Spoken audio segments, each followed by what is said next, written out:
বাংলাদেশের রাজধানী ঢাকা, এই ঢাকাকে পরিষ্কার পরিচ্ছন্ন রাখার দায়িত্ব উত্তর সিটি কর্পোরেশনের। দুইটি সিটি কর্পোরেশন, উত্তর এবং দক্ষিণ। আমি উত্তরের কথা বলছি, যাকে বলা হয় DNCC, Dhaka north city corporation. এই সিটি কর্পোরেশন যারা দায়িত্বে আছেন তারা ঢাকাকে পরিষ্কার পরিচ্ছন্ন রাখার দায়িত্বে পালন করে থাকেন।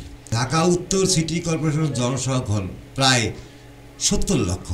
এই 70 লক্ষ জনগণের যে পরিমাণ ময়লা প্রতিদিন অপসারণ করতে হয় তা তো হতভম্ব হওয়ার মতো।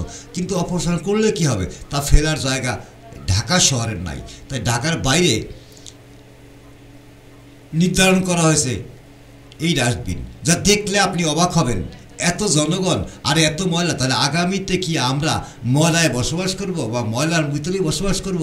যে ময়লা অপসারণ করার জায়গা সংকীর্ণ এবং ধানীয় জমি নির্ধারণ করা হয়েছে এই ময়লা অপসারণের জন্য, যা দেখলে আপনি বিচলিত হবেন। তাহলে কি হচ্ছে দেশটায়? আমাদের এত জনসংখ্যা, এত ময়লা, আর এই ময়লা ফেলার জায়গাও আমাদের দেশে সংকুলন হচ্ছে না।